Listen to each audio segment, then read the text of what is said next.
Okay, this was my 50-pound paperweight from 4 years ago that had the blue ring of death that meant add water.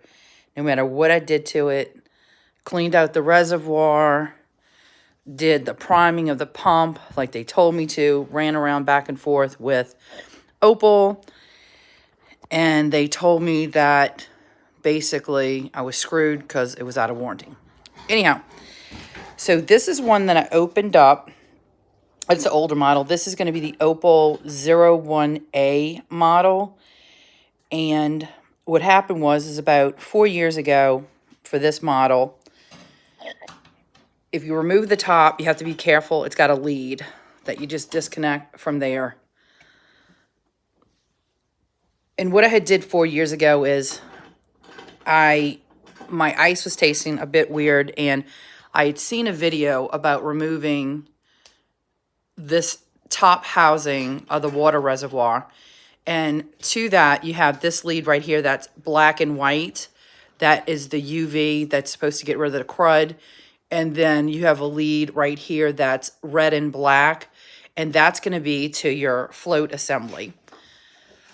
Underneath that, when I had checked the reservoir, it was black and gunky, disgusting. These two leads run right over here to the motherboard, which is in here.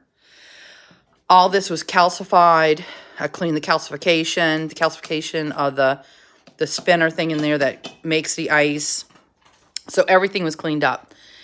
I then put everything back together 4 years ago. Bearing in mind that when I clean the reservoir, the older model has a clip on the sensor, a float, and a clip. I had removed both the clips. I cleaned the elongated thing, and I put the clip back on with the float back on and the clip that was on the bottom. And maybe I'll pull this up, but it's in here. So I had removed the clip on the bottom, that floaty thing that has black stuff on it, and the clip on the top. Well, come to find out, that float in the middle of the two clips has an orientation. And it actually has top written on part of it. Well, putting it back together, I didn't realize there was a specific orientation for the float, and put it on upside down with the top on the bottom and the bottom on the top.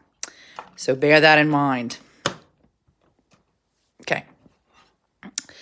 Also, the reason that I got this old jalopy out was because my parents have an ice maker. Theirs stopped working.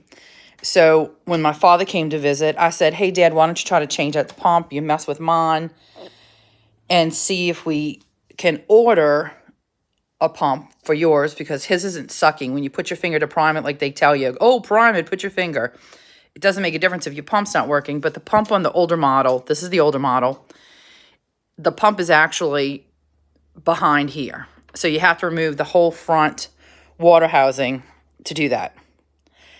Keep in mind, the float has an orientation, top and bottom.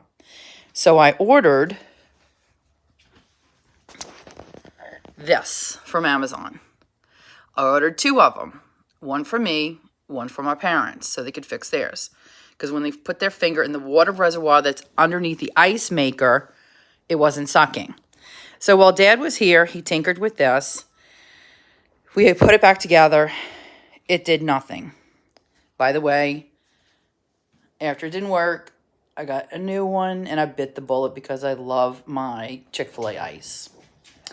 The plus about this new one is its pump. Stop, guys. Its pump for this one, the newer model, is accessible right through the back door.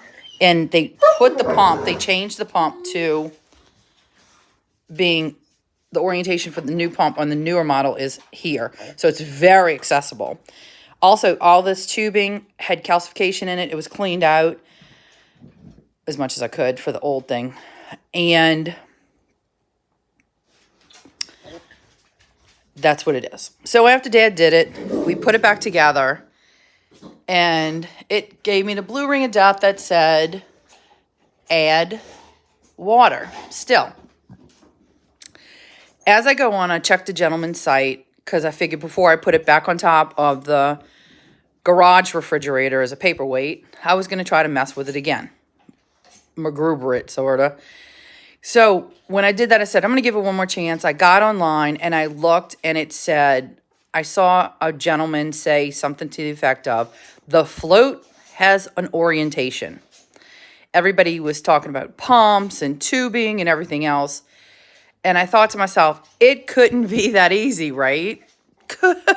I couldn't have screwed with this thing for years for it to be that easy. So Lisa went back. I pulled the top off of the upper reservoir.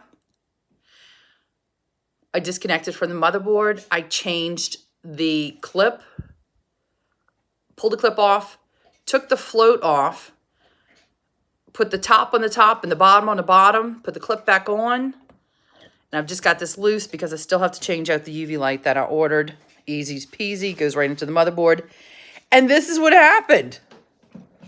It started making ice.